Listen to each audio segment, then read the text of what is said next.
La causa es una. Batamos a la Liga del Partido Federal con la comunidad del esfuerzo del Partido de la Libertad y dejemos asegurada para siempre la vida feliz de las instituciones.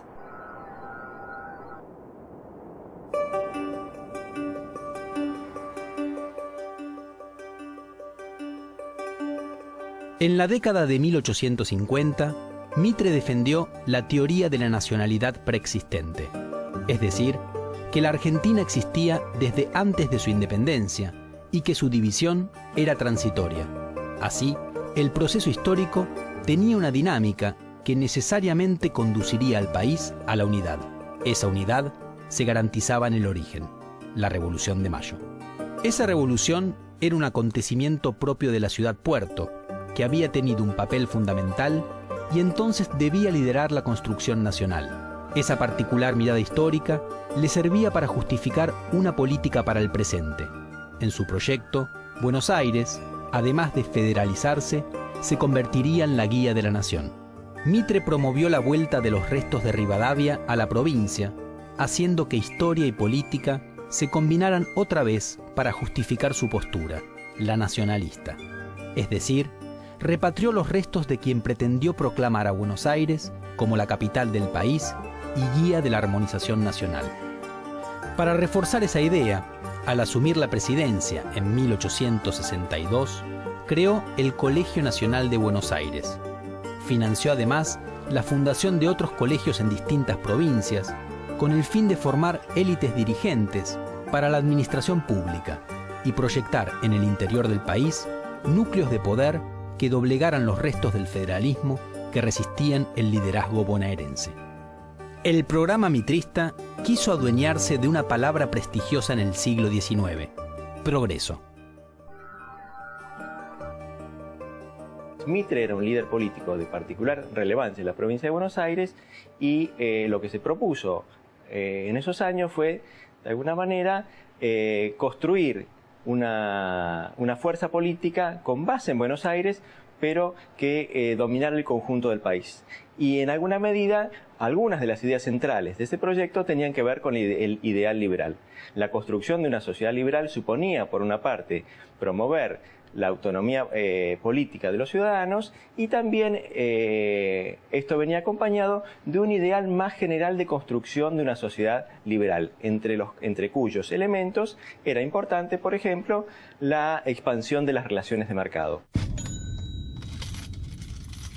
Una de las cosas que singularizan, uno de los rasgos que singularizan a la presidencia de Mitre tiene que ver con la promoción de la inversión extranjera. Mitre fue un activo promotor de la idea de que la economía argentina tenía que transformarse, que esa transformación suponía, por ejemplo, el desarrollo de un nuevo sistema de transportes, pero también la llegada de inmigrantes que iban a introducir en nuestra sociedad y en nuestra economía formas más elevadas de desarrollo productivo. Todo esto, al mismo tiempo, tenía que darse en el marco de un Estado que iba a asegurarle a esos inmigrantes el pleno ejercicio de derechos civiles, tales como contratar, comprar, vender, en fin, el conjunto de derechos que hacen posible la expansión de una sociedad de mercado.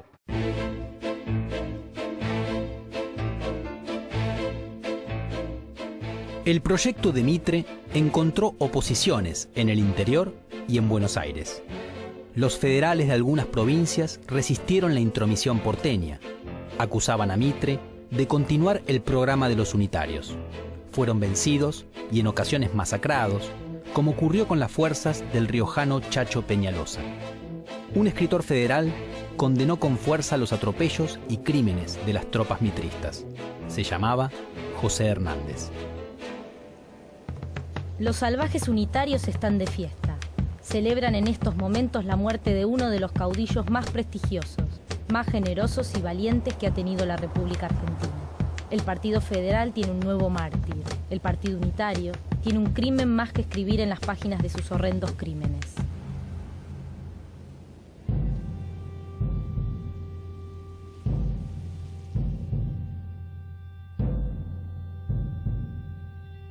En Buenos Aires, la intención de Mitre de convertir a la ciudad en capital federal del país llevó a una división del Partido Liberal, debido a que un sector se oponía a esa medida y buscaba mantener a ultranza los privilegios porteños. Ese fue el origen de los dos partidos importantes de la provincia en los siguientes 20 años: los autonomistas, dirigidos por Adolfo Alsina, y los nacionalistas o mitristas. Mitre utilizó una guerra nacional para buscar la unidad.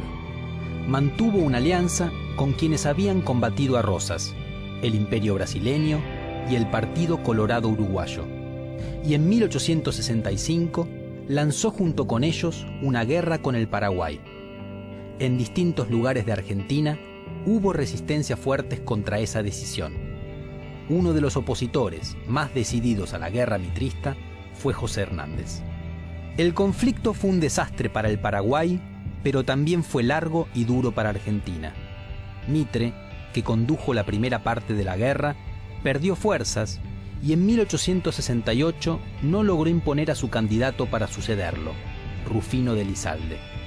El nuevo presidente fue Domingo Faustino Sarmiento y el proyecto mitrista fue poco a poco desplazado por un acuerdo entre las dirigencias de varias provincias y los autonomistas porteños.